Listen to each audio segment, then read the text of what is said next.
네, 오늘 하나님께서 우리에게 주시는 말씀은 요한복음 1장 18절 말씀입니다.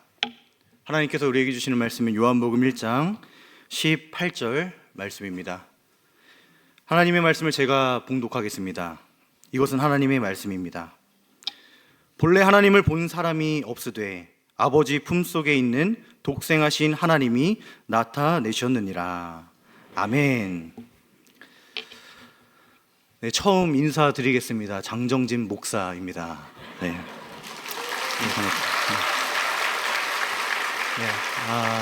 먼저 부족한 종을 이 영광스러운 2부 설교 자리를 기회를 허락해 주신 하나님과 당회에 감사의 말씀을 드리겠습니다. 주보에 기재되어 있기는 하지만 담임 목사님의 설교를 들으러 오셨는데 웬 신임 목사가 올라와서 당황하신 분들이 많으실 것 같습니다. 근데 제가 설교를 하는 바람에 저 또한 목사님의 설교를 못 들어서 유감스러운 사람 중에 한 사람입니다. 그럼에도 불구하고 사람의 말이 아닌 하나님의 말씀을 듣기 위해 이 자리에 모인 우리 모두에게 하나님 우리 아버지와 주 예수 그리스도로부터 은혜와 평강이 가득하시기를 소원합니다. 여러분 믿으십니까? 믿으십니까? 무엇을 믿으십니까? 네. 우리는 유일신 하나님을 믿습니다. 이처럼 믿음에는 대상이 있습니다. 그렇다면 우리가 믿는 하나님에 대해서 우리는 과연 얼마나 알고 있을까요? 아니, 누군가 나에게 하나님은 어떤 분이시냐 질문한다면 우리는 그 질문에 대한 답변을 항상 준비하고 계신가요? 오늘 설교 제목은 하나님은 어떤 분이십니까? 라고 정했습니다. 이 말은 어떻게 보면 쉬운 말이기도 하고 어떻게 보면 정작 쉽사리 대답하지 못하는 어려운 질문이기도 합니다. 우리가 먼저 생각해 볼 것은 하나님에 대해서 아는 것과 하나님을 아는 것의 차이입니다. 먼저 영어로 knowing about God 하면 하나님에 대해서 아는 것은 하나님에 대한 information, 그저 정보적인 지식에 좀 더 가까운 의미가 있는 것 같습니다. 물론 참된 믿음에는 지식을 필요로 합니다. 그런데 여기서 말하는 지식은 정보적인 지식뿐만 아니라 경험적인 지식을 내포하고 있습니다. 이는 서로의 허물과 은밀한 곳까지 속속들이 아는 부부 관계의 경험적인 알을 의미합니다. 따라서 이 알다라는 히브리어 동사는 야다인데 창세기 4장 1절 말씀에 이 알다라는 동사를 동침하다라는 뜻으로 사용하고 있음을 알 수 있습니다. 창세기 4장 1절 말씀입니다. 아담이 그의 아내 하와와 동침하매 하와가 임신하여 가인을 낳고 이르되 내가 여호와로 말미암아 등남하였다 하니라. 알다라는 동사를 체험적으로 알다라는 의미에서 동침하다라는 동사로 사용했습니다. 신약에서도 마찬가지입니다. 이 알다라는 헬라어는 대표적으로 세 가지가 있는데 그 중에 기노스코라는 동사가 역시 경험적 지식으로서 알다라는 의미로 사용되었습니다. 이 단어 역시 동침하다라는 단어와 동의어로 사용되었는데요. 마태복음 1장 25절에 그 용례가 있습니다. 아들을 낳기까지 동침하지 아니하더니 낳음에 이름을 예수라 하니라. 참된 믿음을 소유하기 위해 이러한 경험적인 알을 필요로 한다면 우리는 기록된 성경을 통해 습득한 하나님에 대한 정보에 머무르는 것이 아니라 그것을 초월해서 야곱의 하나님이 나의 하나님이 되고 다윗의 하나님이 나의 하나님이 되어야 하는 것이죠. 만약 하나님을 믿는다고 주장하면서 하나님에 대한 관심도 없거나 실제적으로 하나님과 매일 어떠한 형태로든지 관계를 맺고 있지 않다면, 또 하나님을 날마다 경험하고 있지 않다면 그 사람은 하나님을 믿는다고 말하기 어려울 것입니다. Knowing God, 우리는 성경에 기록된 하나님을 종이가 아니라 삶 속에서 날마다 경험해야 합니다. 그런데 문제가 하나 있습니다. 우리가 어떤 사람과 관계를 맺을 때 사람과 직접 만나서 같이 식사를 하거나 커피를 마시면서 알아가는데 우리 하나님은 그런 방식으로는 알아갈 수 없다고 말씀합니다. 오늘 본문 말씀을 다시 한번 읽어볼까요? 18절 말씀입니다. 본래 하나님을 본 사람이 없으되 하나님이 나타내셨느니라. 아멘. 우리가 믿는 하나님은 예나 지금이나 아무도 본 사람이 없다라고 말씀하는데, 그 이유는 하나님은 영이시기 때문입니다. 하지만 그럼에도 불구하고 영적인 존재이신 하나님을 우리가 어떻게 알 수 있는지 역시 같은 본문에서 안내하고 있습니다. 영적인 하나님을 아무도 본 사람은 없지만 아버지 품속에 있는 독생하신 하나님께서 그분을 나타내셨다 말씀합니다. 여기서 아버지 품속에 있는 독생하신 하나님 누구십니까? 우리 주 예수 그리스도입니다. 요한복음 1장 14절 말씀에 보면 말씀이 육신이 되어 우리 가운데 거하셨다 말씀합니다. 말씀으로서 곧 영으로 존재하신 하나님께서 인간의 몸을 입고 이 땅에 오신 것이죠. 그 예수님은 태초부터 하나님과 함께 계셨고 그 말씀은 곧 하나님이시다, 요한복음 1장 1절에서 말씀합니다. 그러니까 말씀이 곧 예수님이시고 예수님이 곧 말씀이다 라는 것입니다. 요한복음의 저자인 사도 요한은 요한 1서를 기록할 때도 그 시작을 요한복음과 비슷하게 시작하고 있습니다. 그런데 거기서 주목할 만한 표현이 있는데요, 우리 요한 1서 1장 1절과 2절 말씀을 함께 읽어보겠습니다. 시작. 태초부터 있는 생명의 말씀에 관하여는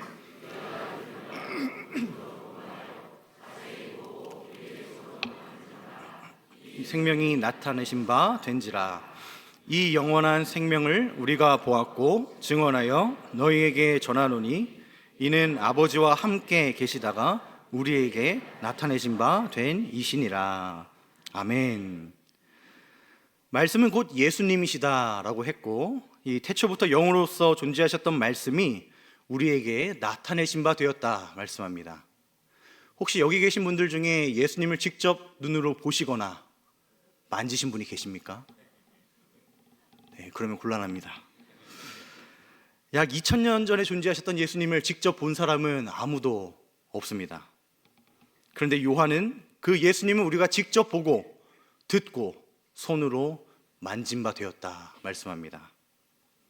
이는 말씀은 곧 예수님이시고 예수님은 곧 말씀이시기 때문에 우리는 오직 말씀을 통해서 예수님이 어떤 분이신지, 하나님이 어떤 분이신지 알 수 있다라는 말입니다. 여기서 우리가 기억해야 할 것은 우리 삶의 기준이 되고 또 삶의 유일한 준칙이 되는 것은 오직 하나님의 말씀뿐이라는 겁니다. 우리가 보통 큐티 나눔을 하거나 하나님에 대해서 나눔을 할 때에 자신이 직접 체험한 제한적인 하나님을 투영해서 정의하는 경향이 있습니다. 가령 외로울 때 하나님을 만난 사람은 하나님은 사랑의 하나님이시다 라고 하나님을 정의합니다. 아까 제가 경험적 지식이 중요하다 말씀을 드렸는데, 아무런 기준이 없이, 그러니까 유일한 기준이 되는 말씀이 없이 체험만 내세우는 것은 바람직하지 못합니다. 그 경험의 중심에는 오직 기록된 말씀만이 기준이 되어야 합니다.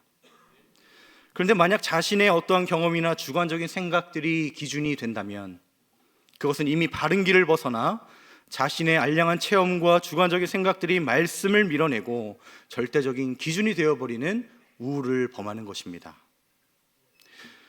그렇다면 우리가 이렇게 하나님에 대한 올바른 지식과 또 말씀이 기준이 되는 경험적 알미 있을 때 우리에게 어떤 유익이 있을까요?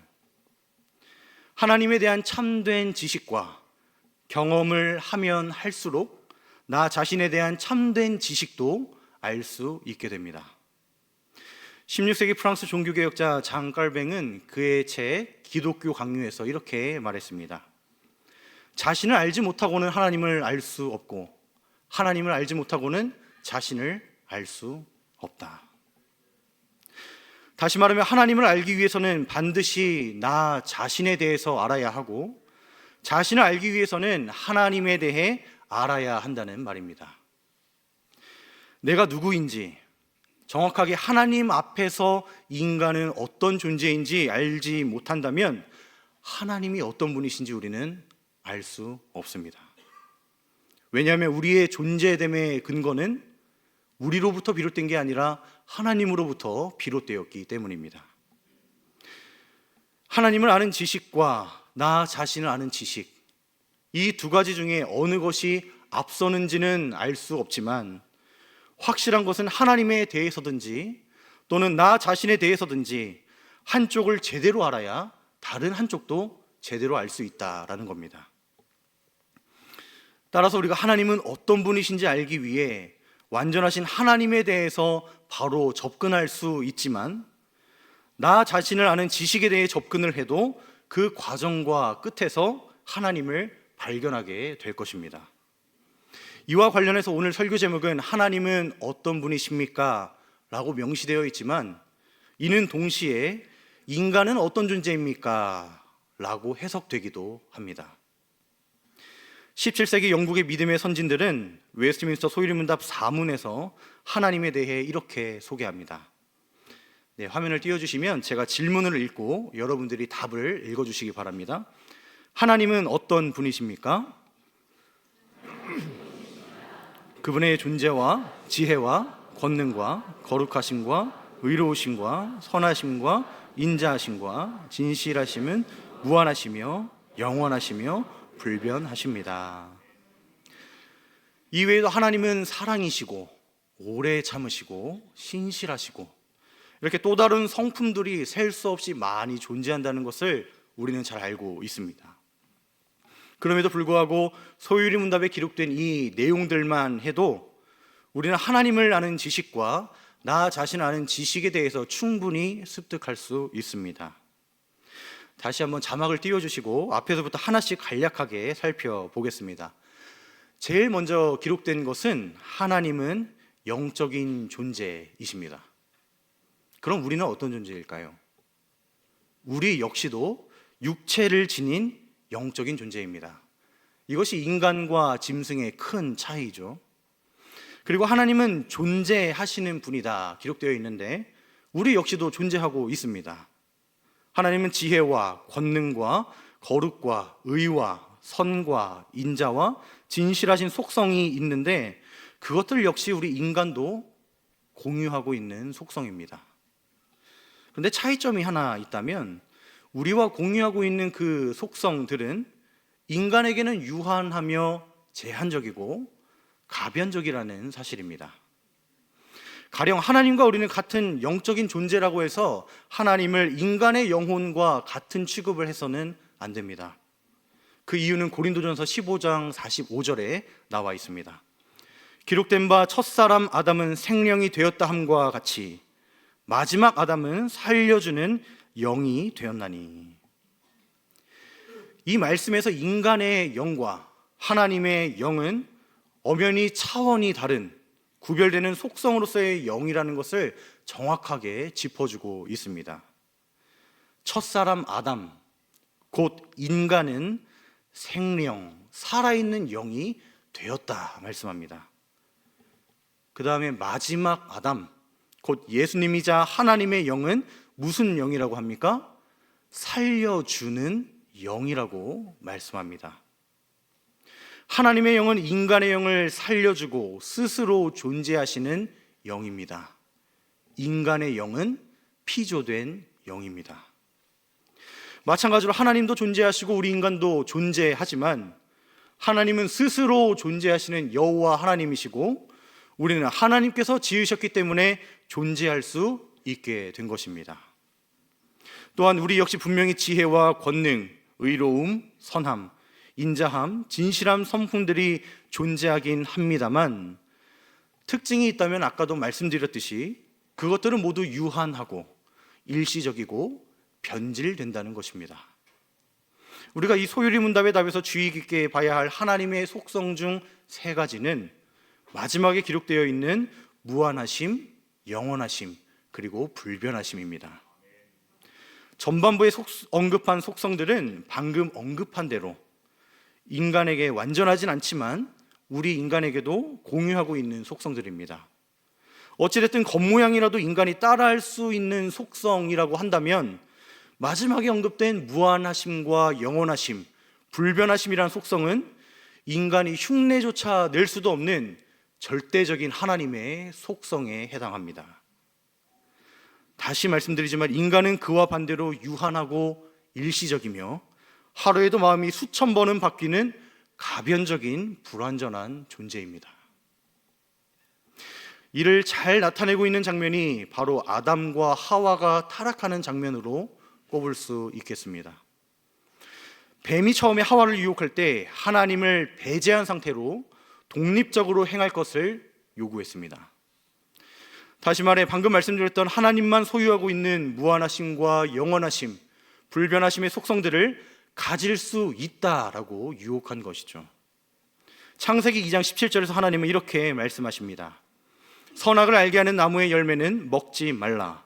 내가 먹는 날에는 반드시 죽으리라 하시니라. 그런데 하와도 하와지만 사탄이 뭐라고 반응합니까? 창세기 3장 4절입니다. 뱀이 여자에게 이르되 너희가 결코 죽지 아니하리라. 이것은 하나님만 소유하고 있는 절대적인 속성 중에 영원하심에 대한 사탄의 도전입니다. 일시적이고 제한적인 인간도 그 열매를 먹기만 하면 하나님처럼 영원함을 소유할 수 있다고 거짓말을 한 것이죠. 바로 이어서 5절 말씀에 사탄은 거짓말을 더 크게 확장시켜 갑니다.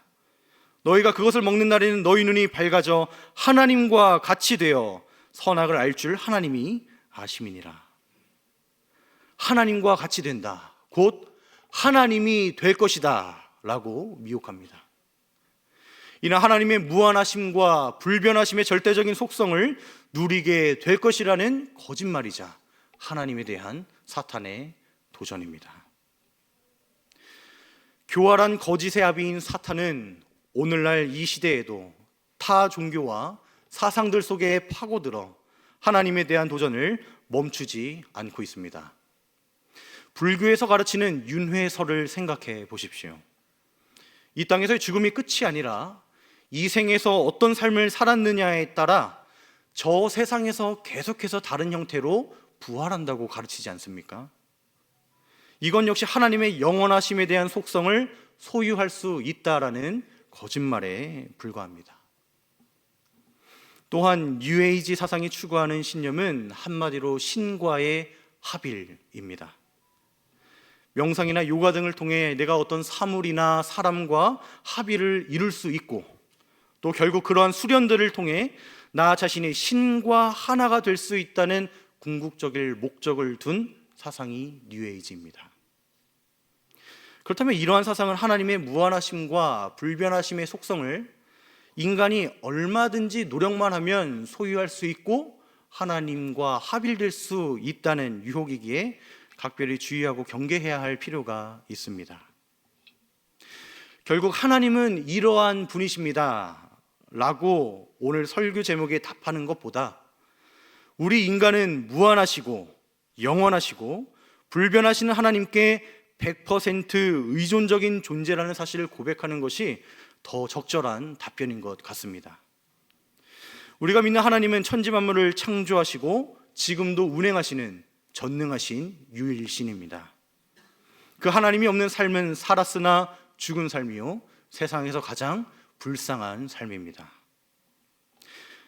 모든 인류는 죄에 대한 대가로 육신의 죽음과 영의 죽음 그리고 영원한 죽임에 놓이게 되는데, 구원받기로 작정된 자는 오직 말씀을 듣고 믿음으로써 그 진노와 저주를 피하게 되었습니다. 이 기쁜 소식을 우리만 알 수는 없습니다. 하나님에 대해서 들어본 적도 없고 말씀을 접해보지도 못한 사람이 어떻게 이 기쁜 소식을 알고 믿을 수가 있겠습니까? 한 달 뒤에 해피투게더 전도축제가 있습니다. 몇 명을 전도한다라는 각오보다 한 명의 영혼이라도 정말 내 가슴에 품고 하나님은 어떤 분이신지, 또 하나님이 없는 우리 인간은 어떤 비참한 상태에 놓이게 되는지를 그분들에게 전해주시기 바랍니다. 우리도 이전에는 누군가로부터 복음을 전해 들었고 이제는 눈에 보이지 않는 하나님을 기록된 말씀을 통해서 직접 눈으로 보고 귀로 듣고 손으로 만질 수 있게 되지 않았습니까?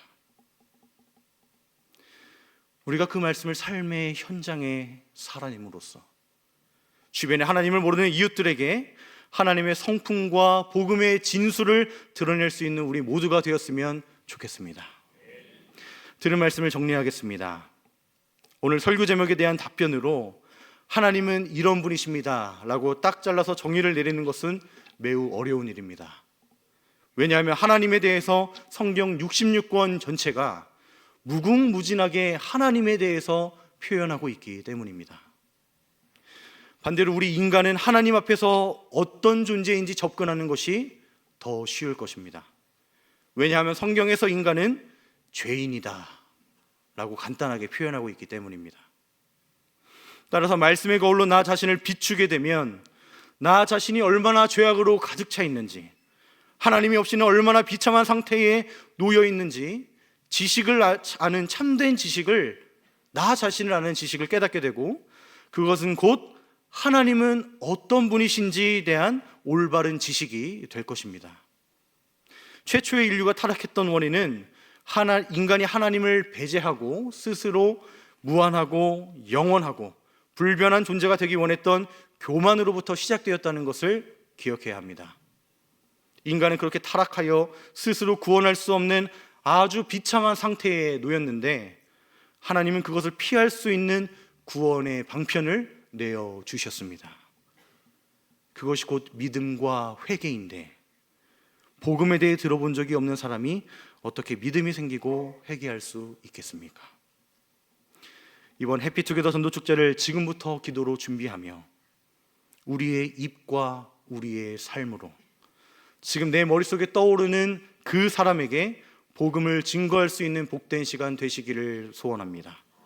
그리고 눈에 보이지 않는 하나님을 날마다 경험하기 위해 말씀에 따라 먼저 눈에 보이는 이웃을 사랑하고 말씀을 주야로 묵상하는 저와 여러분들 되시기를 거룩하신 주님의 이름으로 축복합니다. 아멘.